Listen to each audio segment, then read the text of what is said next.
ಈಗ ಅಲ್ಲ ನೀವು ಒಂದ್ ಸೆಕೆಂಡ್ ಅಧ್ಯಕ್ಷರೇ, ನಾನು ತಮ್ಮಲ್ಲಿ ಮನವಿ ಮಾಡೋದು, ತಾವು ಅವರಿಗೆ ಯಾವ ವಿಷಯಕ್ಕೆ ಅವಕಾಶ ಕೊಟ್ಟಿದ್ದೀರಿ ಅದ್ರ ಬಗ್ಗೆ ಮಾತಾಡ್ಲಿ. ಪುಲ್ವಾಮಾ ಮಾತಾಡಿದ್ರೆ ನಮಗೂ ಗೊತ್ತು, 40 ಜನ ಸತ್ತವರಿಗೆ ಕಾರಣ ಯಾರು, ಕಾರಣ ಯಾರು ಅಂತ ಹೇಳಕ್ಕಾಗಿಲ್ಲ. ಆಯ್ತು, ನಿಮ್ಮ ಅಯೋಗ್ಯ ಸರ್ಕಾರ, ನಿಮಗೆ ಯಾರು ಕಾರಣ ಮಾಡಿದ್ದು ಅಂತ ಯೋಗ್ಯತೆ ಇಲ್ಲ ನಿಮಗೆ.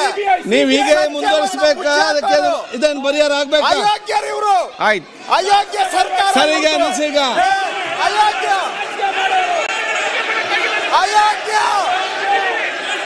ಅಯೋಗ್ಯ ನೀವು. ಅವ್ರು ಹೀಗೆ ಹೇಳ್ತೇವೆ, ನೀವೀಗ ಮತ್ತೆ ನೀವು ಹೇಳ್ತೇನೆ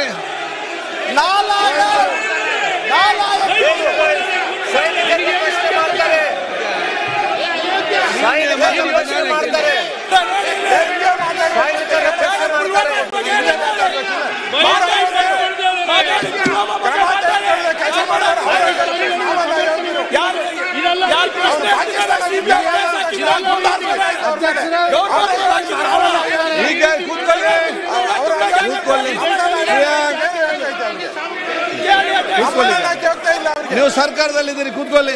ಪ್ರತಿಪಕ್ಷ ಕೂತ್ಕೊಳ್ಳಿಲ್ಲ, ಕೂತ್ಕೊಳ್ಳಿ. ಮಾನ್ಯ ಅಧ್ಯಕ್ಷೆ, ಒಂದು ನಿಮಿಷ. ಆಯ್ತು ರವಿ, ಒಂದ್ಸಲ ಬಸ್ ಅಂತ ಕೂತ್ಕೊಳ್ಳಿ. ಆಯ್ತು, ಬಸ್ ಕೂತ್ಕೊಳ್ಳಿ. ಅಧ್ಯಕ್ಷೆ ಆನಂದ್, ಅಧ್ಯಕ್ಷೆ ಅಧ್ಯಕ್ಷೆ, ಈ ಘಟನೆ ಆದ್ರೂ ಕೂಡ ಇಲ್ಲಿಯ ತನಕ ಆರೋಪಿಗಳನ್ನು ಬಂಧಿಸಿಲ್ಲ. ಅವರು ಅಯೋಗ್ಯರು, ಅವರು ಅಯೋಗ್ಯರು. ಆಯ್ತು, ಇಲ್ಲಿಯ ತನಕ ಬಂಧನ ಆಗ್ಲಿಲ್ಲಲ್ಲ, ಅದಕ್ಕೆ ಅವ್ರು ಅಯೋಗ್ಯರು. ಈಗ ಯಾರು ಅಯೋಗ್ಯರು ಈಗ ಅಲ್ಲ ಅಧ್ಯಕ್ಷರೇ. 40 ಸೈನಿಕರು ಸತ್ರು, 40 ಸೈನಿಕರು ಸತ್ರು. ಇವತ್ತು ಯಾರಿಗಾದ್ರೂ ಒಬ್ಬರಿಗೆ ಇವ್ರು ಅರೆಸ್ಟ್ ಮಾಡಿದಾರ? 40 ಸೈನಿಕರು. ಇಲ್ಲಿ ಬರೀ ಬಾವುಟ ಇಲ್ಲಿ ಬರೀ ಗಾಳಿಪಟ ಹಾರಿಸ್ತಾ ಇದ್ದೀರಿ. ಅಲ್ಲಿ 40 ಸೈನಿಕರು ಸತ್ತಿದ್ದು ಸುಳ್ಳು. ಅದರಲ್ಲಿ ಒಂದು ಇನ್ವೆಸ್ಟಿಗೇಷನ್ ಮಾಡಕ್ಕಾಗಿಲ್ಲ. ಆ 40 ಸೈನಿಕರ ಸಾವಿಗೆ ಕಾರಣ ಯಾರು ಅನ್ನೋ ಇನ್ವೆಸ್ಟಿಗೇಷನ್ ಮುಚ್ಚಾಕಿದ್ದಾರೆ. 5 ವರ್ಷ ಆಯ್ತು, 5 ವರ್ಷ 40 ಸೈನಿಕರ ಸಾವಿಗೆ ಒಬ್ಬ ಕಾರಣಕರ್ತರನ್ನ ಹುಡುಕಕ್ಕಾಗಿಲ್ಲ. ಯಾರು ಕಾರಣ 40 ಸೈನಿಕರಿಗೆ? ಇವತ್ತು ಇಲ್ಲಿ ಬರೀ ಡಾಕ್ಟರ್ಡ್ ವಿಡಿಯೋಗಳು ಅವು ಇವುಗಳನ್ನ ಇಟ್ಕೊಂಡು ಮಾತಾಡ್ತಾರೆ. ಇನ್ನು 5 ವರ್ಷ ಆಗಿದೆ, 5 ವರ್ಷ ಆದ್ರೂ ಏನ್ ಮಾಡಿದ್ದೀರಿ? ಸುಮ್ಮ ಮಾತಾಡ್ತಾರೆ. ಅಯೋಗ್ಯ ಸರ್ಕಾರನ ಮತ್ತೆ ನಿಮ್ದು.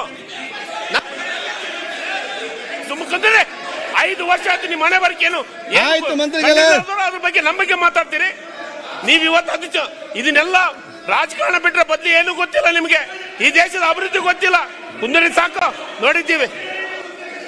ಅಲ್ಲಿ ಒಂದ್ ಸೆಕೆಂಡ್ ಕೂತ್ಕೊಳ್ಳಿ. ಆಯ್ತು, ಎಲ್ಲರಿಗೂ ಕೊಡ್ತೇನೆ ಮಾತಾಡ್ಲಿಕ್ಕೆ, ಎಲ್ಲರಿಗೂ ಕೊಡ್ತೇನೆ. ರಾತ್ರಿ ಬೆಳಿಗ್ಗೆ ತನಕ ಕೂತ್ಕೊಳ್ಳಿ ಸರ್, ಕೂತ್ಕೊಳ್ಳಿ. ಇವತ್ತು ನಾಳೆ ಬೆಳಿಗ್ಗೆ ತನಕ ಆದ್ರೆ ನಿಮ್ಗೆಲ್ಲರಿಗೂ ಮಾತಾಡ್ಲಿಕ್ಕೆ ಅವಕಾಶ ಕೊಡ್ತೇನೆ. ನಾಳೆ ಬೆಳಿಗ್ಗೆ ಆದ್ರೆ ನಿಮ್ಮನ್ನು ಬಿಡುದಿಲ್ಲ, ಇವತ್ತು ಇಡೀ ರಾತ್ರಿ ಬಿಡುದಿಲ್ಲ. ಕೂತ್ಕೊಳ್ಳಿ, ಎಲ್ಲರಿಗೂ ಕೊಡ್ತೇನೆ. ಯಾರಿಗೆಲ್ಲ ಮಾತಾಡಬೇಕು, ಎಷ್ಟು ಬೇಕು ನಾನೀಗ. ಸುನಿಲ್ ಅವರೇ, ಈ ಒಂದು ಗಂಭೀರ ವಿಚಾರ ನಾವೆಲ್ಲ ಒಗ್ಗಟ್ಟಿನಿಂದ ಚರ್ಚೆ ಆಗಬೇಕು, ಸತ್ಯಾಂಶ ತಿಳಿಬೇಕಂದ್ರೆ ಎಲ್ಲರಿಗೂ ಕೂಡ ಒಂದು ದೊಡ್ಡ ಆಯ್ತು. ಒಂದು ನಿಮಿಷ ಅವರೇ, ಒಂದು ನಿಮಿಷ. ನಿಮ್ಗೆ ಏನ್ ಬೇಕಾದ್ರೆ ಬಳಸ್ಬೋದಾ? ಅವ್ರಿಗೇನು ಅದೇನು ನಾನು ಅದು ನೋಡ್ತೇನೆ. ಇಲ್ಲಿ ವಿಚಾರ ಏನಿದೆ ಅಂತ ಹೇಳಿದ್ರೆ, ನಿಮ್ಗೆ ಯಾರಿಗೆಲ್ಲ ಮಾತಾಡ್ಲಿಕ್ಕೆ ಬೇಕು ದಯವಿಟ್ಟು ಪಟ್ಟಿ ಕೊಡಿ. ನಾಳೆ ಬೆಳಿಗ್ಗೆ ತನಕ ನಿಮ್ಮನ್ನು ಮಾತಾಡಿಸಿಯೇ ನಾನು ಕಳಿಸುವುದಿಲ್ಲ, ಊರಿಗೆ ಕಳಿಸುವುದಿಲ್ಲ.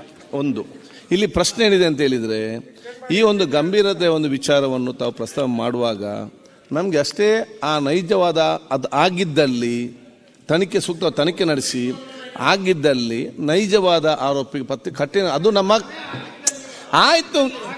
ಅದು ತನಿಖೆ ನೋಡಿ ಇವ್ರೆ, ನಾನು ಹೇಳಿದ ಕೇಳಿ. ನಿಮ್ಮ ಕೊಠಡಿಯಲ್ಲಿ ಟಿವಿ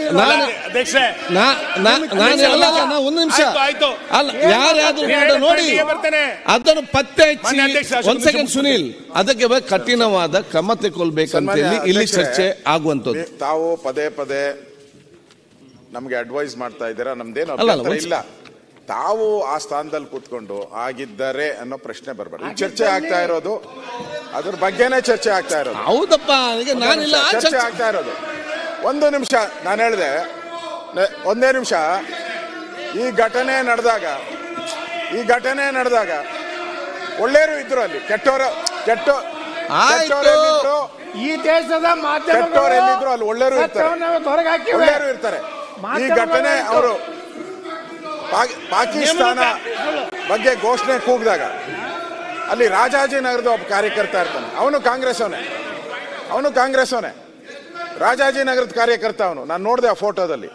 ರಾಜಾಜಿನಗರದ ಕಾರ್ಯಕರ್ತ ಅವನು ಪಾಕಿಸ್ತಾನ ಜಿಂದಾಬಾದ್ ದಕ್ಷ ಅವನು ಬಾಯಿ ಮುಚ್ಚುತ್ತಾನೆ. ತಾವು ಈಗ ಇಷ್ಟೆಲ್ಲ ಆದ್ಮೇಲೆ ಅವನು ಯಾಕೆ ಮುಚ್ತಾನೆ? ಅವರು ಯಾರೋ ಅವನ ಹೆಸರು ನಾಸೀರ್ ಹುಸೇನ್ ಆದ್ರೆ ಅವ್ರು ಯಾಕೆ ಮುಚ್ತಾರೆ ಬಾಯಿ? ಪಾಕಿಸ್ತಾನ ಅಂದಿದ್ಕೆ ಬಾಯಿ ಮುಚ್ಚಿದ್ದವರು. ತಾವು ಆ ಸ್ಥಾನದಲ್ಲಿ ಕೂತ್ಕೊಂಡು ನೀವು ಈ ತರ ಹೇಳಿದ್ರೆ ನಮ್ಗೊಂಥರ ನೋಡಿ. ಚರ್ಚೆ ನಡೀತಾ ಇದೆ. ಚರ್ಚೆ ನಡೀಲಿ. ನಮ್ಗೆ ಎಲ್ಲಾ ಮಾಧ್ಯಮದಲ್ಲೂ ಬಂದಿದೆ, ಎಲ್ಲಾ ದೇಶದ ಮಾಧ್ಯಮದಲ್ಲೂ ಬರ್ತಾ ಇದೆ. ಟ್ವೀಟ್ ಮಾಡಿದ್ದಾರೆ, ಜನ ರಿಯಾಕ್ಟ್ ಮಾಡಿದ್ದಾರೆ, ನಾವು ರಿಯಾಕ್ಟ್ ಮಾಡಿದಿರಿ. ಇಷ್ಟಾದ ಮೇಲೂ ಇನ್ನೂ ಡೌಟ್ ಅಂತ ಹೇಳಿದ್ರೆ ಇದೇನು ನಾವು ಪಾಕಿಸ್ತಾನದಲ್ಲಿ ಚುನಾವಣೆ ನಡೆದ್ರೆ ಅಲ್ಲಿ ಜಿಂದಾಬಾದ್ ಕೂತ್ಕೊಳ್ಳಿ. ಪಾಕಿಸ್ತಾನ ಭಾರತದಲ್ಲಿ ನಡೆದಿರೋ ಚುನಾವಣೆ, ಕರ್ನಾಟಕದಲ್ಲಿ ಚುನಾವಣೆ ಮಾತಾಡ್ಲಿಲ್ಲ. ಇಲ್ಲಿ ಕೂಗಿರೋ ಅಂತದ್ದು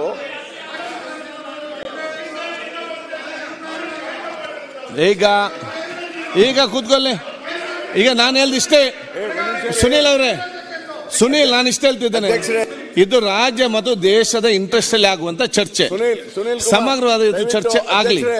ಈ ಸಂದರ್ಭದಲ್ಲಿ ನಮ್ಗೆ ನಿಜವಾಗಿಯೂ ದೇಶ ಪ್ರೇಮದ ರಾಜ್ಯ ಪ್ರೇಮ ಇದ್ರೆ ನಾವು ಇದರ ಬಗ್ಗೆ ಸೂಕ್ತವಾಗಿ ಚರ್ಚೆ ಮಾಡ್ತೇವೆ ಹೊರತು ನಾವು ಅನಗತ್ಯ ಕೆಲವು ರಾಜ್ಯಕ್ಕೆ ತರಲಿಕ್ಕೆ ನಾವು ಹೋಗುದು. ಬೇರೆ ಬೇರೆ ವಿಚಾರ ಮಾತಾಡ್ಲಿಕ್ಕೆ ಇರ್ಬೋದು, ನಾನು ಇಲ್ಲ ಬೇರೆ ಸಂದರ್ಭದಲ್ಲಿ ಮಾತಾಡಿ.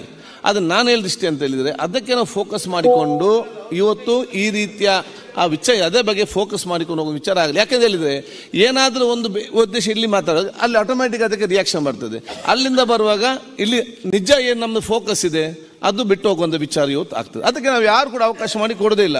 ನಿಮ್ಮೆಲ್ಲ ವಿಚಾರ ನೀವು ಅದು ಬಹಳ ಸ್ಪಷ್ಟತೆಯಲ್ಲಿ ಸರ್ಕಾರದೆಲ್ಲ ಕೂಡ ನೋಟ್ ಮಾಡಲಿ, ನ್ಯಾಯ ಎಲ್ಲರಿಗೂ ಸಿಕ್ಕುವಂತ ಅವಕಾಶ. ನಾವೆಲ್ಲರೂ ಕೂಡ ಒಗ್ಗಟ್ಟೆ ನಮ್ಮ ದೇಶ ಪ್ರೇಮ ಮತ್ತು ರಾಜ್ಯ ಪ್ರೇಮ ಹೇಳಲಿಕ್ಕೆ ನಾನು ಚರ್ಚೆಯ ಚೌಕಟ್ಟನ್ನ ಬಿಟ್ಟು ಎಲ್ಲೂ ಕೂಡ ಚೌಕಟ್ಟನ್ನ ಬಿಟ್ಟು ಸರ್ಕಾರದ ಧೋರಣೆಗಳ ಕಾರಣಕ್ಕೆ ಇದನ್ನ ಹೇಳ್ತಾ ಇದೀನಿ, ಬಿಟ್ರೆ ಬೇರೆ ಏನು ಇಲ್ಲ.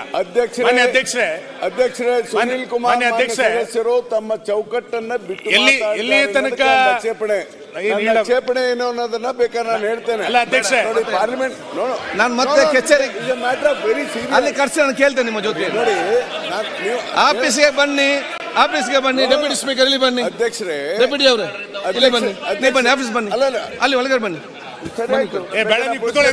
ಏನ್ ಮತ್ತೆ ಬನ್ನಿ ಇಲ್ಲಿ ಮಾತಾಡ್ತೀನಿ. ಬರ್ತೇನೆ. ಅಲ್ಲ ಅಲ್ಲಿ ಬರ್ತೇನೆ. ಕನ್ನಡಿಗರ ಮೆಚ್ಚಿನ ನಿಮ್ಮ ನ್ಯೂಸ್ 18 ಕನ್ನಡ ಈಗ ವಾಟ್ಸ್ಆಪ್ನಲ್ಲಿಯೂ ಲಭ್ಯ.